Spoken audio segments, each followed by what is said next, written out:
நேரம், இயேசு தொடும் நேரம், இயேசு தொடும் நேரம்.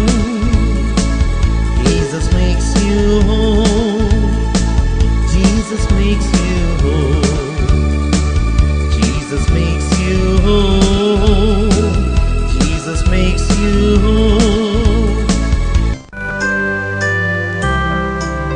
We welcome you for the program Touch Jesus, He saves, He heals. இயேசு தொடும் நேரம் நிகழ்ச்சிக்கு உங்களை அன்புடன் வரவேற்கிறோம். This is the time for you to be made whole and to receive the touch of Jesus. இயேசுவின் தொடுதலையும் அற்புதத்தையும் இப்பொழுது பெறலாம். இந்த தேவன் ஆவியான தேவனுக்கு என்ன இல்லை, ரூபம் இல்லை, அதனால அவருக்கு என்ன இல்லை, சொரூபம் இல்லைன்னு பாடினோம். நம்ம ஏற்கனவே பார்த்தோம் யாத்திராகமம் 34 மலை கிட்ட ஒருத்தரும் வர முடியாது, கிட்ட போனா தொடர்ந்து என்ன செஞ்சிருவான், செத்து போயிடுவான். இந்த மோசே கர்த்தரிடத்துல பேசிட்டு வந்தாங்கன்னா ஜனங்களே பயப்படுவாங்க மோசையை பார்க்கறதுக்கு. இப்படிப்பட்ட பயமுள்ள பயங்கரமான தெய்வம் என்று அறிமுகப்படுத்தப்பட்டவர் இப்போ அதே தெய்வம் இந்த மனுஷனாக இந்த உலகத்துல வந்து மத்தேயு சுவிசேஷம் 8ஆம் அதிகாரத்துல நீங்க முதல் வசனத்துல வந்தீங்கன்னா, அப்பொழுது குஷ்டரோகி ஒருவன் அவர் மலையிலிருந்து இறங்கினார், கீழே இறங்கி வந்தா தொடக்கூடாத ஒரு குஷ்டரோகி கிட்ட போயிட்டான். இந்த தூய்மையான தெய்வம் கிட்ட யார் போக முடியாது, குஷ்டரோகி தீட்டுப்பட்டவெல்லாம் என்ன செய்ய முடியாது, போகவே முடியாது. ஆனா இந்த தெய்வம் என்ன பண்ணாரு பாருங்க, இவர் தன்னை மறைத்து கொண்டாலும் அவரால் மறைச்சிருக்க முடியாது. ஆண்டவரே உமக்கு சித்தமானால்னு ஒரு கேள்வியை கேட்டான், என்ன சுத்தமாக்குங்கன்னு கேட்டான். ஆனா இந்த தெய்வம் பாருங்க ரொம்ப ரொம்ப அன்புள்ளவராக தெய்வமாக இருக்கிறதுனால வேகமா கையை நீட்டி தொட்டுட்டார். டமால்னு தொட்ட உடனே என்னாச்சு, வல்லமையான அவருடைய பரிசுத்த பிரசன்னம் அந்த அசுத்தமானவனை உடனே என்ன ஆக்கி விட்டது, சுத்தமாக்கி விட்டது. ஆமென், ஹல்லேலூயா. மத்தேயு 8 அதை பத்தி சொல்லி இருக்கிறது. இப்படி அவர் தன்னை மறைத்து கொள்ள நினைத்தாலும் அவரால் என்ன செய்ய முடியாது, மறைத்து கொள்ள முடியவே முடியாது. ரைட், இன்னொரு உதாரணம் சொல்றேன். இப்போ இப்படி தம்முடைய சீஷர்கள் ஒரு 3 பேரை கூட்டிட்டு போயிட்டார் மலை மேல. எங்க தெரியுமா, அங்கே மத்தேயு 17 ஒரு 3 பேரை கூட்டிட்டு போய் ஜெபம் பண்றார்.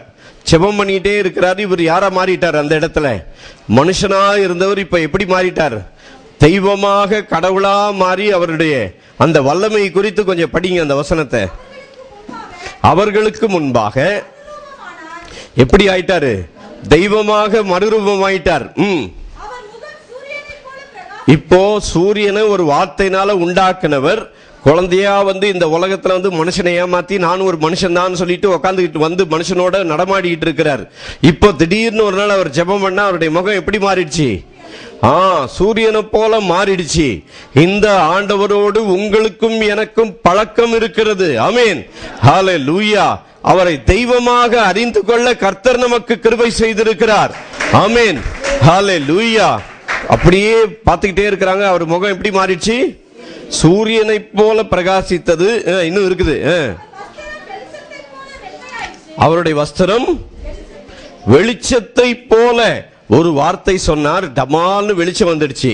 இவர் என்னன்னா மனுஷனை போல உட்காந்துக்கிட்டு நடந்துகிட்டு அவர் பிரயாணத்தினால் என்ன செய்தாராம், இளைப்படைந்தவராய். கவனிக்கிறீங்களா, எங்க கடவுள் மனுஷனை போல வந்து மனுஷனுடைய கஷ்டம் கவலை எல்லாம் அறிந்த தேவன். ஆமென், ஹல்லேலூயா. அந்த தெய்வம் எல்லா கஷ்டம் கவலையும் அறிந்தபடியால் உங்களை எந்த சோதனையிலிருந்து விடுதலையாக்க அவர் வல்லமையுடையவராயிருக்கிறார். ஹல்லேலூயா.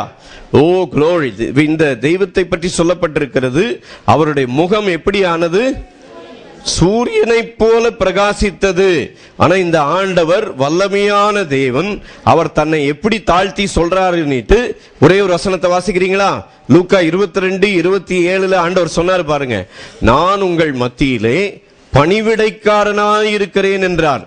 இவ்வளவு வல்லமையான தேவன், இயேசுவே ஆண்டவர். சொல்லுங்க, இயேசு யாரு, யாருங்க இவரு, கர்த்தராய் இருக்கிறபடினால இவர்கிட்ட இருந்து ஒரு வெளிச்சம் போன உடனே குஷ்டரோகி என்ன ஆயிட்டான், மனுஷன் குஷ்டரோகத்தை தொட்டான்னா குஷ்டரோகத்தின் வல்லமை மனுஷனை மேற்கொண்டோம். ஆனா இந்த ஆண்டவர் குஷ்டரோகியை தொட்டார்னா இவர் மேல இருந்த வல்லமை யார் மேல போயிடுச்சு, குஷ்டரோகி மேல போயிடுச்சு. கவனிங்க, இதை சொல்லும் போது இன்னொரு சம்பவம் எனக்கு ஞாபகம் வருது. நம்ம ஊர்ல நடந்தது என்ன, ஒரு நடிகை என்ன பண்ணிட்டாலாம், ஒரு சாமியை தொட்டுட்டாலும் அந்த சாமி என்ன செஞ்சிச்சு? கெட்டு போச்சு. ஆனா எங்க ஆண்டவரை பாவி வந்து தொட்டா பாவி எப்படி மாறிடுவான்? பரிசுத்தமா மாறிடுவான். ஆமென். ஏனென்றால் என் ஆண்டவர் தூய்மையானவர், பரிசுத்தர், சேனைகளின் கர்த்தர். யாரு? நம்மை பரிசுத்தமாய் மாற்றிவிட்டார். ஹல்லேலூயா.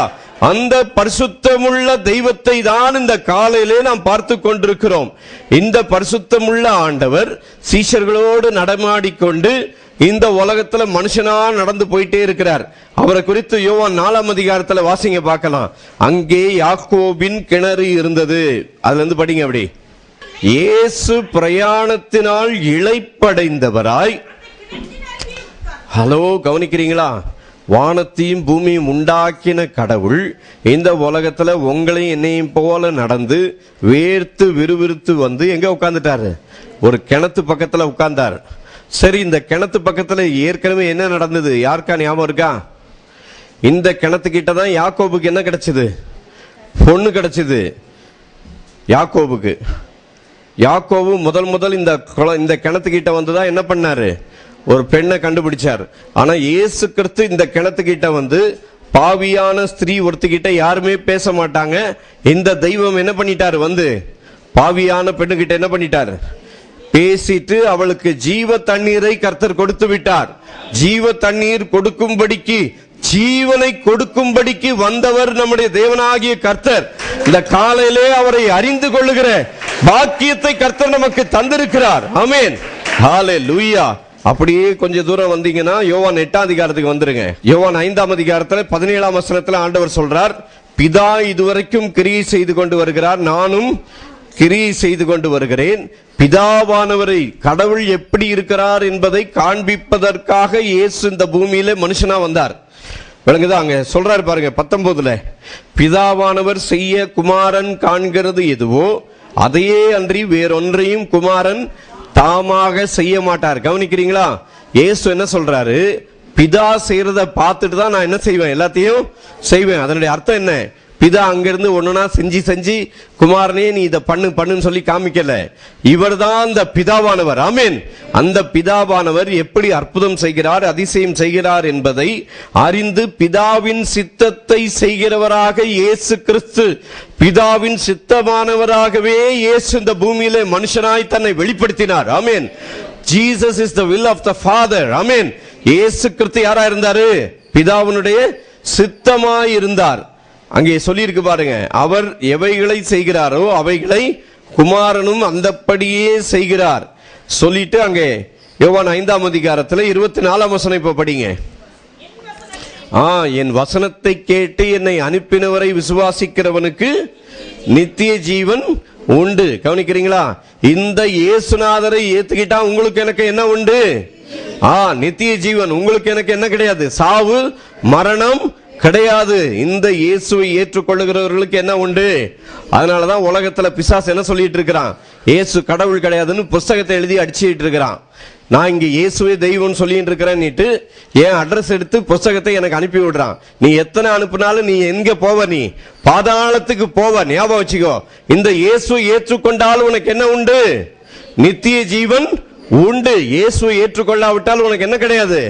நித்திய ஜீவன் கிடையாது. அடடா, இந்த இயேசுக்கு விரோதமா நான் எழுதிட்டேனேன்னு சொல்லிட்டு ஒரு நாள் நரகத்துக்கு போய் பாதாளத்துல போய் வருத்தப்படுறதை விட இன்னைக்கே நீ இயேசுவை ஏத்துக்கிட்டினா உனக்கு நித்திய ஜீவன் உண்டு. எப்படி இயேசுவை ஏத்துக்கணும்? இயேசுவே ஆண்டவர், இயேசுவே கர்த்தர் சொன்னா அவர் உள்ளத்துல என்ன செஞ்சிருவார்? வந்துருவார். ஆமென். ஹல்லேலூயா. இந்த இயேசு யாருங்க? பிலிப்பியர் 2:11 நினைக்கிறேன், வாசிங்க. இந்த இயேசு யாருன்னு போட்டிருக்கு பாருங்க. பிதாவாகிய தேவனுக்கு மகிமையாக இயேசு கிறிஸ்து கர்த்தர் என்று நாவுகள் யாவும் அறிக்கை பண்ணும்படிக்கு. கவனிக்கிறீங்களா? இயேசு கிறிஸ்து யாரு? கர்த்தர் என்று நாவு எல்லாம் என்ன செய்யணும்? நீ இன்னைக்கு இயேசுதான் ஆண்டவர் சொல்லுங்க. இயேசுவே ஆண்டவர். நிறைய கார்ல பின்னால போட்டிருக்கு, நான் பார்த்திருக்கேன். இயேசுவே ஆண்டவர்னு போட்டு விட்டுருவாங்க. ஏன்னா இயேசுவே ஆண்டவர் நீ சொல்லிட்டீங்கன்னா உனக்கு என்ன கிடைக்குது? நித்திய வாழ்வு, பரலோக பாக்கியத்தை கர்த்தர் உனக்கு என்ன செய்கிறார்? இலவசமாய் கொடுக்கிறார். ஆமென். ஹல்லேலூயா. இந்த நித்திய வாழ்வை பெற்றுக்கொள்றதுக்கு தான் ஆண்டவர் சொல்றார், என் வசனத்தை கேட்டு என்னை அனுப்பினவரை விசுவாசிக்கிறவனுக்கு நித்திய ஜீவன் உண்டு, அவன் ஆக்கினை தீர்ப்புக்கு உட்படாமல் மரணத்தை விட்டு நீங்கி ஜீவனுக்கு உட்பட்டிருக்கிறான். அதாவது யாத்திராகமம் 34ஆம் அதிகாரத்தில் நாம் பார்த்தோம், இந்த ஆண்டவர் கிட்டையே போக முடியாது. மத்தேயு 8ஆம் அதிகாரத்தில் நாம் பார்த்தோம், இயேசு கிறிஸ்து என்ன பண்ணிட்டார், ஜனங்களோடு கூட உலாவி அவர்களோடு உட்கார்ந்து அவர்களோடு பிரயாணத்தில் களைப்படைந்து ஒரு பெண்ணு கிட்ட போய் கேட்கிறார், கொஞ்சம் குடிக்க தண்ணி கொடுன்னா, போயா நீ வேற ஜாதி நான் வேற ஜாதின்னு சொல்லி அனுப்பி விட்டா. ஏன்னா அவளுக்கு என்ன தெரியல, இவர் தான் யாரு, வானத்தையும் பூமியும் உண்டாக்கின ஆண்டவர். இவ்வளோ பெரிய பாக்கியம் இல்ல உங்களுக்கு, எனக்கு கர்த்தர் அவரை தெரியும்படிக்கு அனுக்கிரகம் பண்ணி இருக்கிறார். ஆமென், ஹல்லேலூயா. ஒரே தேவன். ஆமென். எல்லாரும் சேர்ந்து பாடலாமா? இயேசு கிறிஸ்துவே ஆண்டவர், பூமி அனைத்திற்கும். இயேசு கிறிஸ்துவே ஆண்டவர், பூமி அனைத்திற்கும். ஒரே தேவனா வேறொருவரும் இல்லை, ஒரே ரட்சகர் அவரே, வேறே நாமம் இல்லை ரட்சிப்பு அடைய, சகலத்தின் தேவனிவர், சகலத்தின் தேவனிவர். 2:26 படிங்க. இவர் தெய்வம் என்பதை மறைத்து விட்டாலும் அவருடைய வார்த்தையிலே வந்துடுது பாருங்க. இப்போ இந்த தெய்வம் தன்னை மறைத்து கொண்டு இந்த பூமியில மனுஷனா வந்தார், ஆனாலும் அவருடைய வார்த்தையினாலே அவரை மறைத்து வைக்க முடியாது. யோவான் 12:26 படிங்க. 12:36 சாரி. ஒளி உங்களோடு இருக்கையில் நீங்கள் ஒளியின் பிள்ளைகள் ஆகும்படிக்கு, கவனிக்கிறீங்களா, இந்த பரிசுத்த ஆவியானவர் மூலமாய் இயேசு கிறிஸ்துவுக்குள்ளாக பிறக்கிறவர்களுடைய வாழ்விலே என்ன உண்டு, என்னங்க உண்டு, ஒளி. உங்க வாழ்க்கையில வெளிச்சம் வந்துட்டா அந்த ஒளி ஒரு நாள் இருட்டு என்ன செய்யாது, ஆகவே ஆகாது. ஒளி இருட்டாகுமா? என்ன ஏன் இருட்டாகாதுன்னா யோவான் 8:12 போட்டிருக்கு பாருங்க. என்ன ஏன் ஒளி இருட்டாகாது அப்படின்னு சொல்லி போட்டிருக்கு. யோவான் 8:12 படிங்க. இயேசு ஜனங்களை நோக்கி, நான் உலகத்திற்கு ஒளியாயிருக்கிறேன், என்னை பின்பற்றுகிறவன். ஒருத்தன் என்ன பின்னால வந்தானா அவனுக்கு என் வாழ்க்கையில் என்ன கிடையாது, இருட்டு கிடையாது. சொல்லுங்க பக்கத்தில் இருக்கவங்க கிட்ட, ஏஹே இருட்டு கிடையாது சொல்லுங்க.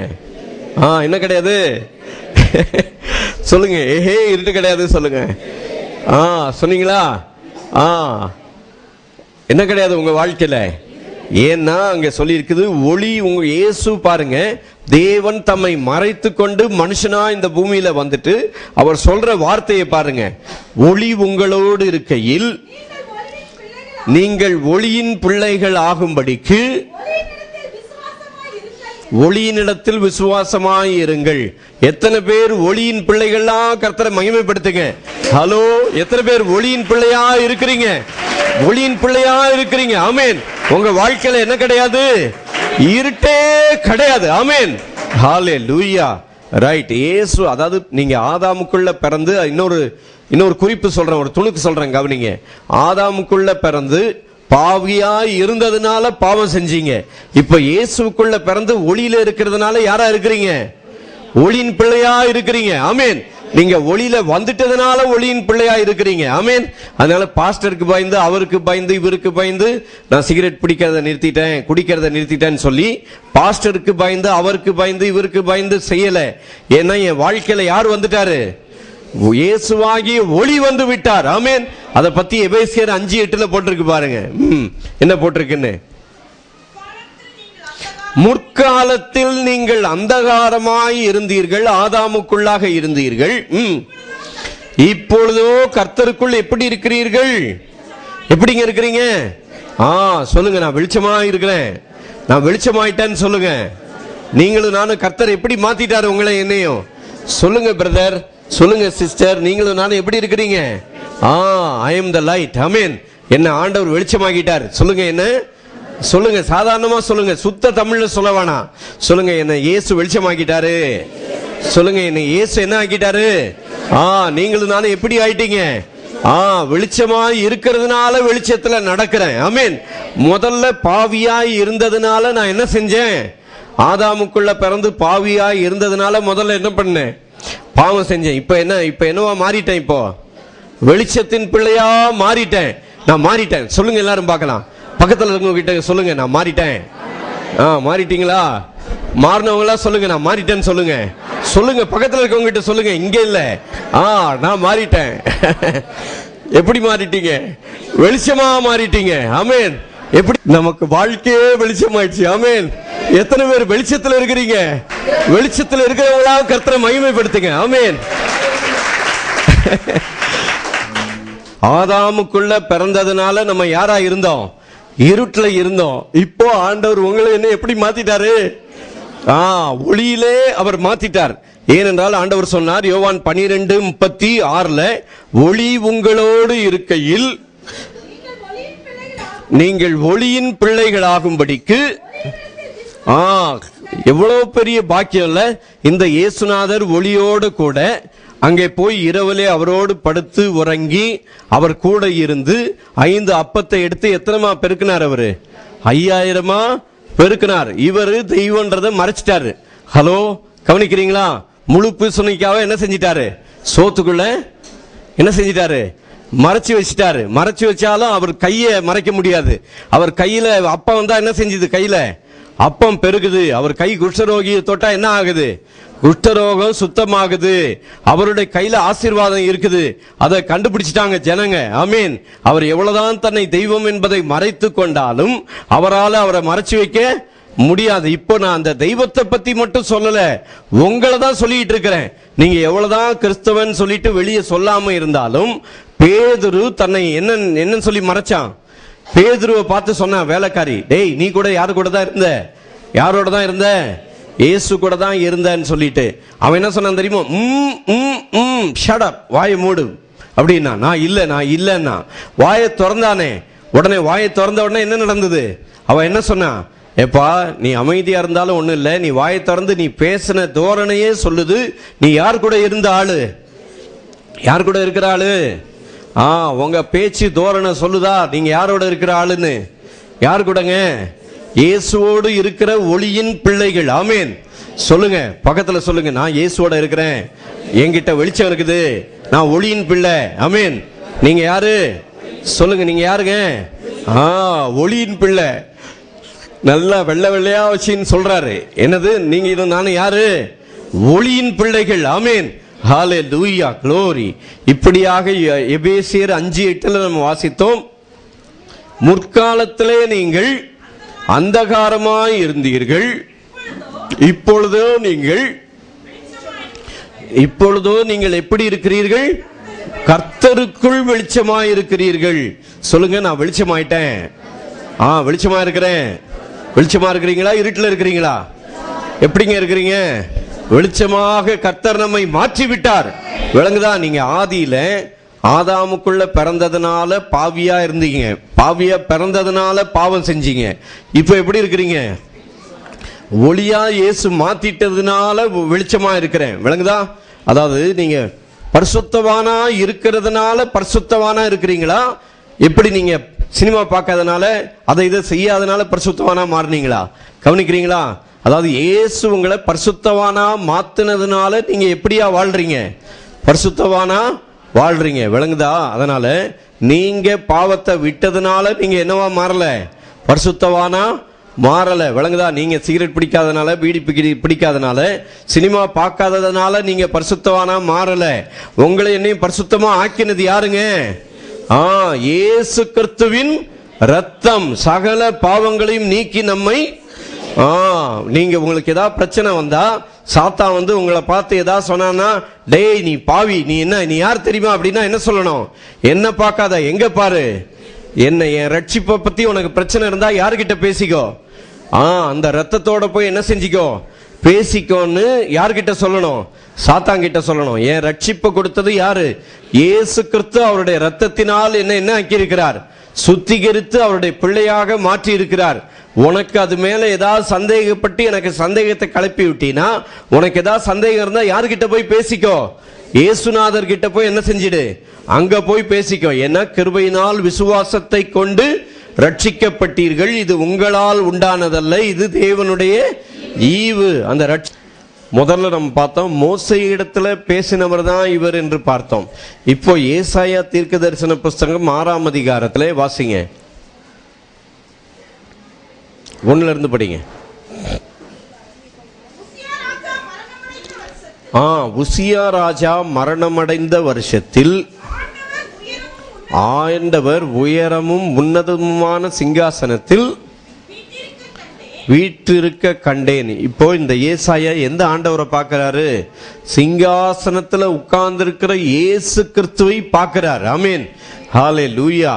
அதாவது நீங்க அவரை சாதாரண மனுஷனாக நீங்க நினைச்சிட முடியாது. அவர் யாரு? சிங்காசனத்தில் வீற்றிருக்கிறார். வாசிங்க தொடர்ந்து. அவருடைய வஸ்திர தொங்கலால் தேவாலயம் நிரம்பி இருந்தது.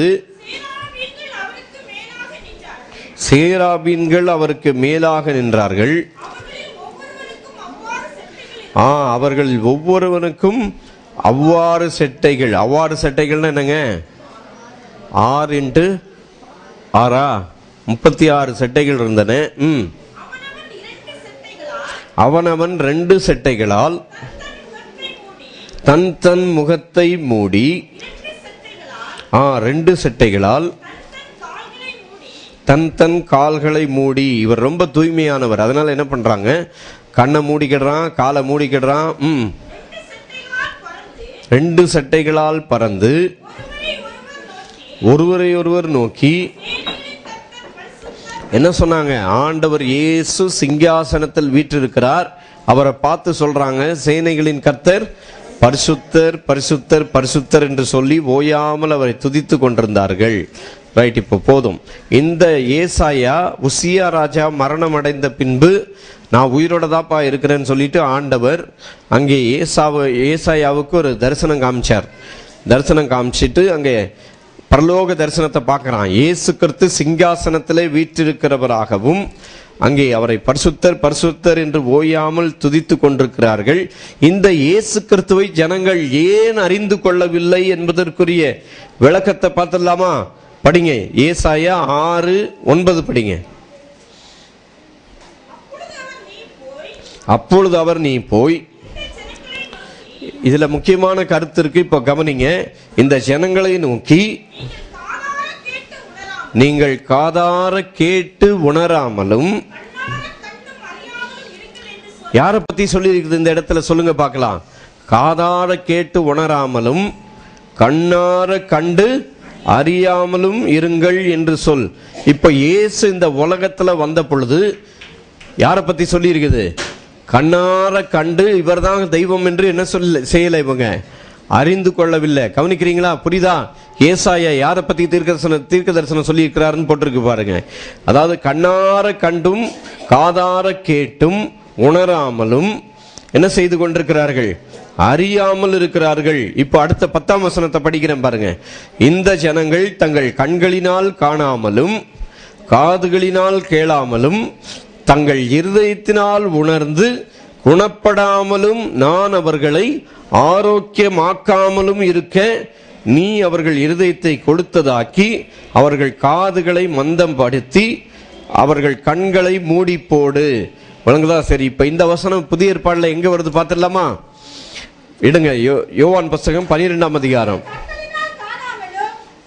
இந்த எதுல இருந்து வாசிக்கிறீங்க? ஏன்னா புதிய ஏற்பாடுல 4 இடத்துல வருது. 12 தான் படிக்கிறீங்க, படிங்க. அவர்கள் கண்களினால், யோவான் 12:40 படிக்கிறாங்க. அவர்கள் கண்களினால் காணாமலும் இருதயத்தினால் உணராமலும் குணப்படாமலும் இருக்கும்படிக்கு நான் அவர்களை ஆரோக்கியம் ஆக்காமல் இருக்கும்படிக்கும். அதாவது உங்க கண்ணால இந்த இயேசுவை காண்கிற பாக்கியத்தை பெற்றுக்கொண்டீங்கன்னா உங்களுக்கு எல்லாத்திலையுமே ஆரோக்கியம் உண்டு. ஆமீன். உங்க வாழ்வில எல்லாவற்றிலும் சுகமும் பலனும் வல்லமையும் இருக்கிறதை நம்மால பார்க்க முடியும். ஏனென்றால் இந்த இயேசு கிறிஸ்து என்னுடைய பலவீனத்தை ஏற்றுக்கொண்டார். இயேசு கிறிஸ்து என்னுடைய தரித்திரத்தை ஏற்றுக்கொண்டார். அவர் எனக்காக சிலுவையிலே பாவியானார் என்பதை காணக்கூடிய கண்களும் இருதயத்திலே உணரக்கூடிய இருதயமும் குணப்படக்கூடிய இருதயம் நமக்கு உண்டாயிருக்கும்படிக்கு கர்த்தர் நம்முடைய கண்களை திறந்தருளுவாராக. ஏனென்றால் இந்த சம்பவத்தில் நம்ம வாசித்தோம்னா என்ன நடந்தது தெரியுமா?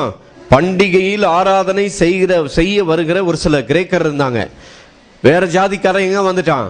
பண்டிகைக்கு இயேசுவை தொழுது கொள்ள வந்துட்டு இயேசுநாதர் கிட்ட வந்து சொல்றாங்க, பிலிப்பு கிட்ட வந்து சொல்றாங்க, ஐயா நாங்க யாரை பார்க்க விரும்புறோம்? இயேசுவை காண விரும்புகிறோம் சொன்னாங்க. உடனே பிலிப்பு அதை அந்திரேயா கிட்ட சொல்லி 2 பேரும் சேர்ந்து வந்து யார்கிட்ட சொல்றாங்க, ஐயா உங்களை பார்க்கறதுக்கு எங்கிருந்து வந்திருக்கிறாங்க? கிரேக்க ஆட்கள் வந்திருக்கிறாங்கன்னு சொல்லிட்டு. அதுக்கு ஆண்டவர் என்ன சொன்னார் தெரியுமா? 25 படிங்க. ஏன்னா அது முக்கியமான ஒரு சப்ஜெக்ட். 24 படிச்சிருங்க. கவனிங்க. மெய்யாகவே மெய்யாகவே நான் உங்களுக்கு சொல்லுகிறேன், கோதுமை மணியானது நிலத்தில் விழுந்து சாகாவிட்டால் தனித்திருக்கும், செத்ததை ஆகில். நல்லா கவனிங்க விசுவாசிங்க. நம்ம சபை விசுவாசிங்கலாம் கொஞ்சம் உஷாரா கவனிங்க. நீங்க எங்கன்னா ஒரு கூட்டத்துக்கு போய் உட்காந்துட்டீங்கன்னு வச்சுக்கிடுங்க, அங்க என்ன சொல்லுவாங்க தெரியுமா? கோதுமை மணியானது நிலத்தில் விழுந்து சாகாவிட்டால் பலன் தராது. எத்தனை பேர் வட இந்தியாவுக்கு வந்து சாகிறதுக்கு ரெடியா இருக்கிற? சுவிசேஷத்துக்காக வந்து சாக எத்தனை பேர் ரெடி? நான் கேட்ட பிரசங்கம் இதுதான். இந்த வசனத்தை படிச்சு என்ன சொல்லுவாங்க தெரியுமா? கோதுமை மணி என்ன செய்யணும்? நிலத்தில் விழுந்து என்ன செய்யணும்? சாகணும். அதை போல என்ன செய்யணும்னு சொல்லுவாங்க? பீகார் மாநிலம் மிஷனரிகளின் கல்லறை தோட்டம் என்று சொல்லுவார்கள். அதாவது இயேசுநாதர் மரித்து உயிர்த்தெழுந்த பிறகு உன்னை போய் ஆண்டவர் இயேசு எனக்காக நீ போய் சாகுன்னு ஒருத்தனையும் சொல்லல, விளங்குதா? அதனால திறப்பின் வாசல்ல நிக்கிற நீட்டு ஒரு மனுஷன் நான் தான் போய் தயவுசெய்து ஏமாந்து போயிடாதீங்க. அங்கே வாசிங்க, எசேக்கியேல் எத்தனை? 22 கடைசியா 22:30 நினைக்கிறேன்.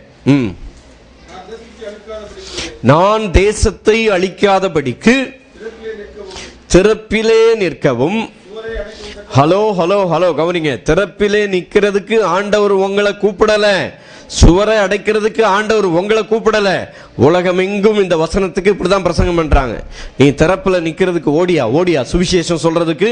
திறப்புல நீ நிக்கலன்னா வேற ஆள் இல்ல, ஓடியான்னு சொல்றாங்க. திறப்பிலே நிற்கவும் சுவரை அடைக்கவும் ஒரு மனுஷனை தேடினேன், ஒருவனையும் காணேன். அந்த திறப்பிலே நின்ற மனுஷர் யாருங்க? ஹலோ சொல்லுங்க. திறப்பிலே நின்ற மனுஷன் யாரு? பாட்டுல மட்டும் பொய்யா பாடாதீங்க. என்ன தெரியுமா பொய்? கோதுமை மணி போல் மடிந்திடுவேன் அப்படின்னா ஏன் கோயிலுக்கு வர? போய் எங்கன்னா போய் சாக வேண்டியதானே, விளங்குதா? பொய் பாட்டு. கோதுமை மணி போல் இவர் போய் என்ன செஞ்சிருவாராம்? மடிந்துருவாராம். உமக்காய் தினமும் பலன் கொடுப்பேன், கோதுமை மணி போல் மடிந்துருவேன் சொல்லிட்டு உன்னை போய் சாகுன்னு ஆண்டவர் சொல்றது சுவிசேஷம் இல்ல. நல்லா தெரிஞ்சுக்கிடுங்க. சுவிசேஷம் நீ உன்னை சாக சொல்றது என்ன கிடையாது? சுவிசேஷம் கிடையாது, விளங்குதா? அதனால தெரியாம போய் நான் தான் கோதுமை மணி, நான் போய் சாகரன்னிட்டு எல்லாம் மொத்தமா போய் வட இந்தியால போய் செத்துறாதீங்க. அப்புறம் இங்க தென்னிந்தியால கர்த்தரை ஆராதிக்கிறதுக்கு ஆட்களே இருக்காது, விளங்குதா? அதனால இங்க என்ன போட்டிருக்குது? திறப்பின் வாசலிலே நிற்கவும் சுவரை அடைக்கவும் ஒரு மனுஷனை தேடினேன், ஒருவனையும் காணேன். ஆனா அந்த ஒரு மனுஷன் யாரு? அந்த ஒரு மனுஷன் யார் தெரியுமா? வாசிக்கிறீங்களா? நான் சொல்றேன்னு நினைச்சுக்கிடுவாங்க. வசனத்தையே சொல்லிடலாமே. ரோமர் 5க்கு வாங்க. 5:19 படிங்க. ஒரே மனுஷனுடைய கீழ்ப்படியாமையினாலே, ஆதாம் என்ற ஒரே மனுஷன் கீழ்ப்படியாம போனதுனால எல்லாரும் பாவிகளாக்கப்பட்டார்கள். ஒருவனுடைய கீழ்ப்படிதனாலே. யார் அந்த ஒருவர்? ஒருவர் யாருங்க? சொல்லுங்க, சத்தமா சொல்லுங்க. யார் அந்த ஒருவர்? யாரு? இயேசு. யார் அந்த ஒருவர்? இயேசு கிறிஸ்து என்னும் ஒருவர் கீழ்ப்படிந்ததனாலே நீ கீழ்ப்படிந்து போய் கோதுமை மணியை போல சாகரன்னு சொல்லிட்டு உன்னை சாகடிக்கிறது சுவிசேஷம் இல்ல. நீ செத்து போறது சுவிசேஷம் கிடையாது. நல்லா தெரிஞ்சுக்கோ, விளங்குதா? நீங்க செத்து போறதுக்கு பேர் என்ன இல்ல? சுவிசேஷம் இல்ல. அதை பத்தி இன்னொரு தெளிவான வசனம் வேணும்னா வாசிங்க. 1 தீமோத்தேயு 2:10 1:10 இருக்குது. 2 தீமோத்தேயு 1:10 இருக்குது. வாசிங்க. நம்முடைய இரட்சகராகிய இயேசு கிறிஸ்து பிரசன்னமானதினாலே அந்த கிருபை இப்பொழுது வெளிப்படுத்தப்பட்டிருக்கிறது. அவர் மரணத்தை பரிகரித்து powers, above all kings, above all nature and all created things, above all wisdom and all the ways of man. You were here before the world began. Above all kingdoms, above all thrones, above all wonders the world has ever known, above all wealth and treasures of the earth, there's no way to measure what you're worth. Crucified, laid behind the stone, you live. Powers, above all kings, above all nations.